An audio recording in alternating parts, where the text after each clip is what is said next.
پراسٹیٹیوشن market میں cell کر گیا ہے۔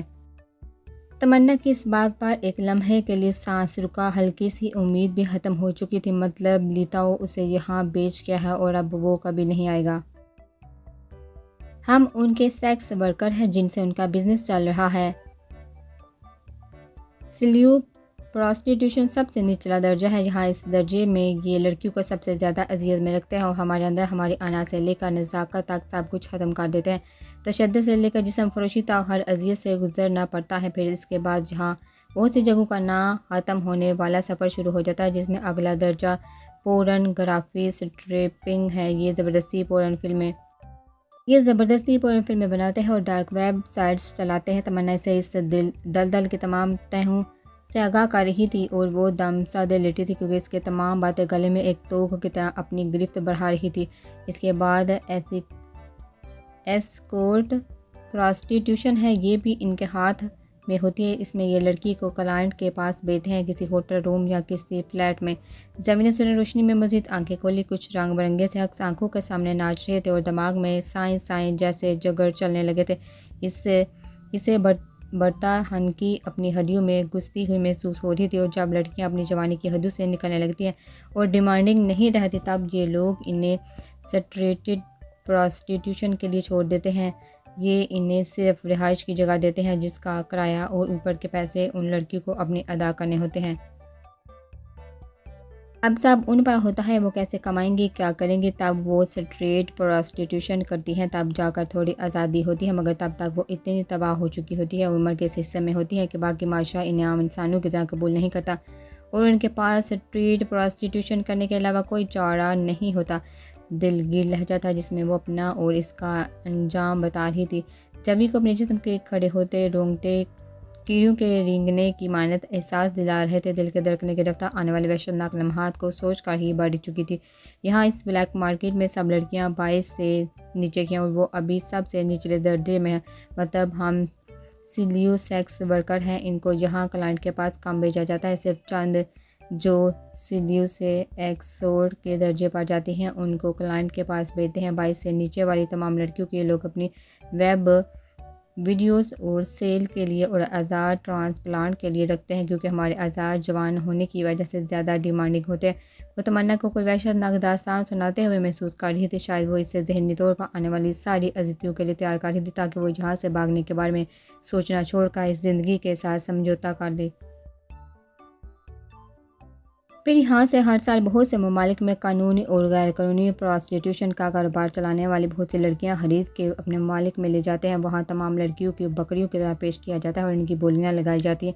وہ یہ تمام دل دہلا دینے والی حقیقتوں سے آگاہ کرنے کے بعد خود کو جا کر سو چکی تھی، لیکن وہ ساری رات اس پلنگ پر کروٹیں بدلتی رہی اور اب صبح سے شام ہونے تک وہ تمنا کی رات کی کہی گئی باتوں کو سوچ کر اپنا دماغ اور اعصاب شل کر چکی تھی۔ اسے ہرگز یہاں نہیں رہنا تھا، اس کا انجام اتنا بھیانک کیسے ہو سکتا ہے۔ دماغ آج بھی دل کو رد کرتے ہوئے اپنے ساتھ ہو جانے والی اس انہونی کو قبول کرنے کے لیے تیار نہیں تھا۔ وہ اپنے خیالوں میں الجھی سامنے تمنا پر نگاہیں گاڑے ہوئے تھی۔ تمنا نے سلام پھیرا اور دعا کے لیے ہاتھ اٹھا دیے۔ اس سارے دن میں وہ ان 5 وقت میں تمنا کے چہرے پر ایک عجیب سا سکون دیکھتی تھی۔ وہ جب وضو کرنے کے بعد واش روم سے واپس آتی اور اپنے اسکارف کو اپنے سر کے گرد لپیٹتی تو اس کے نکھرے سے چہرے سے ٹپکتا پانی اور چہرے پر موجود طمانینت اسے اندر سے کوچکے لگاتی تھی۔ وہ کتنی پرسکون ہو کر خدا کے روبرو جاتی ہے، کیا اسے خدا سے کوئی شکوہ کوئی شکایت نہیں؟ جیسے اسے ہے بہت سی شکایت، بہت سے دکھوں اور خاموشیوں، حامیوں کے شکوے۔ وہ یہ شکوے پچھلے 7 سالوں سے کر رہی تھی۔ تمنا دعا مانگنے کے بعد اب فرش پر بچھی چادر کو سمیٹ رہی تھی۔ وہ بنا پلک جھپکتے اسے دیکھ رہی تھی۔ وہ اب اپنی انگلی کی پوروں کو چھو کر منہ میں بے بات کچھ پڑھ رہی تھی۔ مضطرب اور حیرت زدہ سی نگاہیں اس نے تمنا پر اٹھائیں جو اس کے پاس آ کر اب اپنے سر پر سے اسکارف کھول رہی تھی۔ تمہیں خدا سے کوئی شکوہ نہیں ہے؟ اتنی اذیت سہنے کے بعد کیسے اس کی عبادت کر لیتی ہو تم؟ زکام زدہ باری سا لہجے میں وہ پلکیں اٹھائے تمنا سے اپنے ذہن میں ابھرنے والے بے ساختہ سوال پوچھ بیٹھی۔ ایک پل کے لیے تمنا کے ہاتھ تھمے تھے اور اسکارف ہوا میں معلق رہ گیا۔ وہ آہستگی سے پلنگ پر براجمان ہوئی، اپنے دونوں ہاتھوں کو دباؤ ڈالتے ہوئے گردن جھکا دی۔ اسے نگاہیں اب اپنے ہاتھوں پر اور جبھی کے اس پر تھی اس دنیا میں ہر کوئی اپنی جگہ لیے ہوئے ہے، ہم نہ ہوتے تو اس پلنگ پر جہاں کوئی اور ہوتی۔ وہ جانتا ہے کس کی برداشت کس جگہ کے حساب سے، اس نے ہر کسی کو اس کی برداشت کے حساب سے اس دور اور اس جگہ پر رکھا ہے جہاں ہونا چاہیے۔ تمنا کا ٹھنڈا برف لہجہ جوی کے تنے اعصاب پر جیسے فوارے کی طرح برس رہا تھا۔ اس سے کس بات کا شکوہ کروں کہ ہم یہاں کیوں ہیں، ہماری جگہ کوئی اور تمنا کیوں نہیں، ہم اتنے سنگ دل نہیں کہ جہاں اپنی جگہ اپنی کسی اور لڑکی کو ہونے کا شکوہ کریں۔ اس نے یہاں رکھا ہے تو ہمارا رزق یہی کا ہے۔ اس کے لہجے میں ایک ٹھہراؤ تھا، ایک درد تھا، لیکن ہاں شکوہ کہیں نہیں تھا۔ خودکشی حرام ہے، موت کی دعا کفر ہے، مگر یہاں سے نجات صرف موت ہے، اس لیے ہم دعا میں نجات مانگتے ہیں۔ بے شک ایمان ہے کہ ہر مشکل کے بعد آسانی ہے، ہم اس آسانی کے انتظار میں ہیں۔ اس نے جھکی گردن اٹھائی اور چبی کی طرف دیکھا۔ جسم ناپاک ہے، روح اور دل نہیں، اور جسم کی کیا وقت، وہ تو یہی مٹی میں گل سڑ جائے گا، اس کے پاس تو روح جائے گی۔ جیسے جھنجھوڑ کا نوچ کاٹ بھی یہ درندے ناپاک نہیں کاٹ سکتے۔ ہم وضو کرتے ہیں تو اپنی آنکھوں سے یہ تصور کرتے ہیں کہ سب رنجش اور ناپاکی دل کا بہکے ہی وہ اپنے ہاتھوں کو دیکھ رہی تھی۔ بے ہنگم شور اٹھا تھا، سلاخوں کے آگے ڈبے پھینکے جا رہے تھے، لڑکیاں بھاگ کر دروازے کی طرف جا رہی تھی۔ تمنا بھی اپنی جگہ سے اٹھ چکی تھی۔ جوی نے دم بہود اس کی طرف دیکھا جو اب کھانا اٹھانے کے لیے کمرے کے دروازے کی طرف بڑھ رہی تھی۔ شنگھائی اے پی مارکیٹ رات کے اندھیرے میں دن جیسا سما لیے ہوئے تھی۔ تیز روشنیوں میں نہایا یہ بازار سفید فرش اور چمچماتی دکانوں سے لیس تھا۔ یہاں مختلف سامانوں کی دکانیں بازار کی گھومتی راہداریوں کے دائیں بائیں دونوں اطراف میں موجود تھے۔ لوگ دکانوں کے بیچ کی راہداریوں میں گزرتے باتوں میں مہو تھے اور کچھ دکانوں کے اندر خرید و فروخت کر رہے تھے۔ ان گنت لوگوں کے بیچ دوران گرے رنگ کے گرم کوٹ کے نیچے سفید ڈریس شرٹ اور سیاہ پینٹ پہنے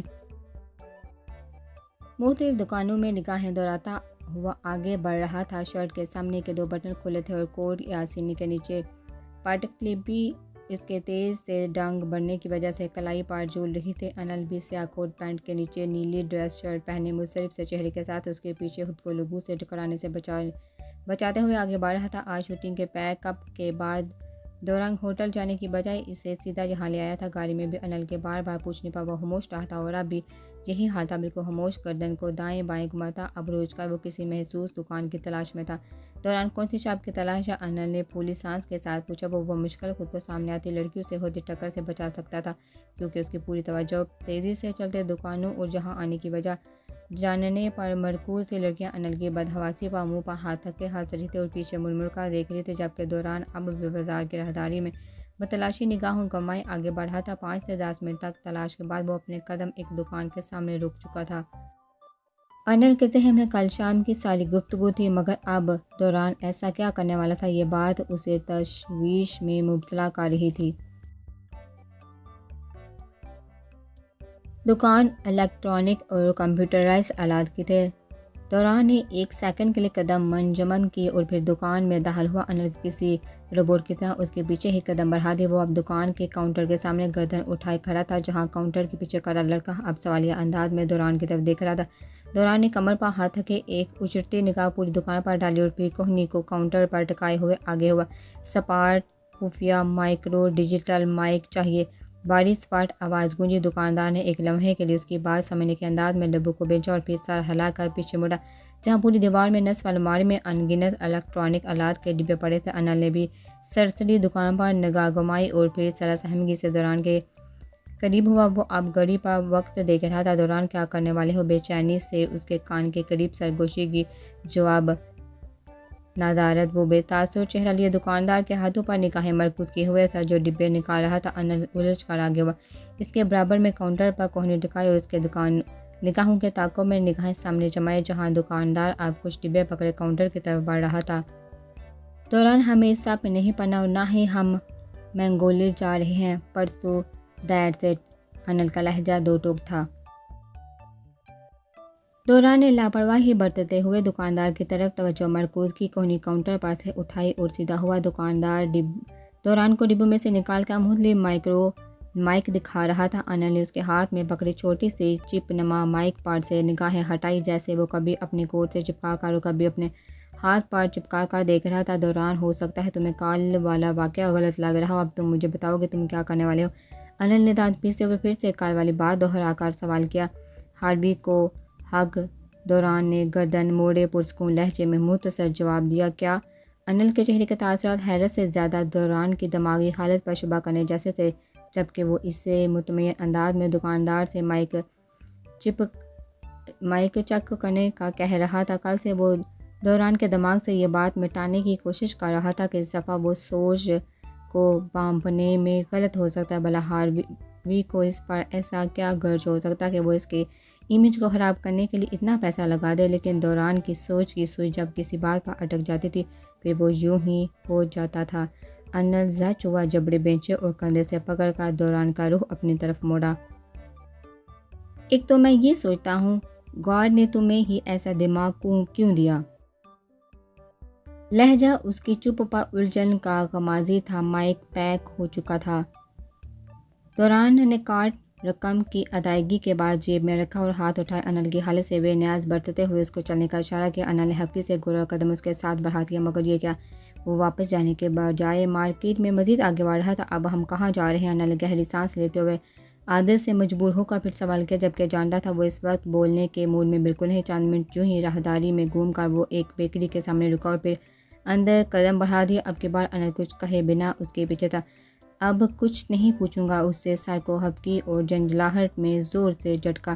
وہ ایک چاکلیٹ کیک اور کچھ سینڈوچز پیک کروا رہا تھا، پھر کچھ کینڈلز خریدے۔ جیسے ہی اس نے دکاندار کو کینڈل کا کہا، انل کی سوالیہ رگ پھر سے بھڑک گئی۔ ایک سیکنڈ میں وہ اپنے اور اس کے درمیان کا فاصلہ ختم کرتا اس کے کندھے پر کندھا ملائے کھڑا تھا۔ یہ کیا ہے آپ صاحب؟ حیرت سے ہاتھ کینڈل کی طرف کرتے ہوئے سوال پوچھا۔ تمہاری برتھ ڈے کا سامان، پرسکون لہجے میں جواب آیا۔ انکل۔ انل کا منہ پورا کھل گیا۔ اس کی برتھ ڈے کب تھی؟ آج۔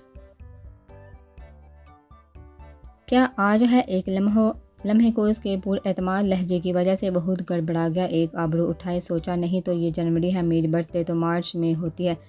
دوران یہ کیا چکا ہے؟ پھر سوال پوچھا۔ اب کی بار پیشانی پر شکن کا بے پناہ اضافہ تھا۔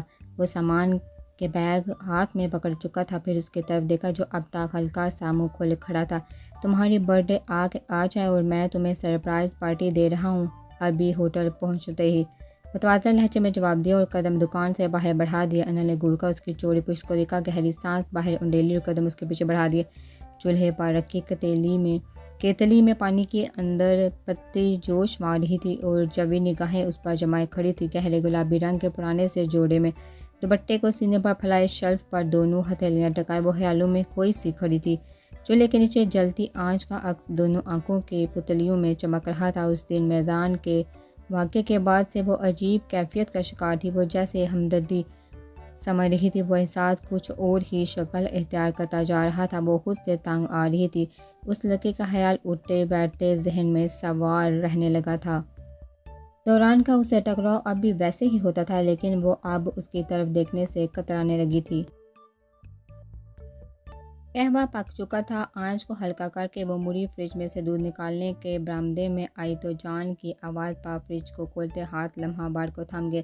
لڑکی نے اسلام کو قبول کر کے مسلم لڑکے سے شادی کر لی۔ غصیلی لہجے میں وہ مدام سے کسی کا ذکر کر رہے تھے۔ جوی کے کان ایک دم سے کھڑے ہوئے، فریج پر ہاتھ تھم گئے۔ جان رات کا کھانا کھا رہا تھا۔ وہ آج بہت دیر سے گھر آیا تھا اور اب وہ اور مریم لاؤنج میں لگی کرسیوں پر براجمان تھے۔ کھانا سامنے لکڑی کے چھوٹی سی میز پر رکھا ہوا تھا۔ جان کھانے کے بعد چائے لازمی پیتا تھا۔ سنانا سو چکی تھی اور جوی اب جان کے لیے ہی چائے بنا رہی تھی۔ کون؟ مریم کی تشویشناک آواز ابھری۔ اپنے عاشق بھائی کی بیٹی، اور کون؟ جان نے نوالہ توڑتے ہوئے ناک چڑھا کر غصیلے لہجے میں جواب دیا۔ جوی نے جلدی سے دودھ کی بوتل نکالی اور فریج بند کیا۔ اوہ خدا! تو اب مریم کا ہاتھ بے ساختہ دل پڑ گیا۔ اب کیا سر پکڑ کر بیٹھا ہے عاشق بھائی؟ بیچارہ کیا کر سکتا ہے غریب بندہ؟ جب جوان بیٹیاں ہیں، عزت کا خیال نہ کرے تو کیا کرے؟ جان کے لہجے میں نفرت جھلک رہی تھی۔ جوی کے دل کی دھڑکن بے وجہ تیز ہوئی اور تیزی سے کچن میں داخل ہوئی۔ کان اب بھی باہر ہی لگے تھے۔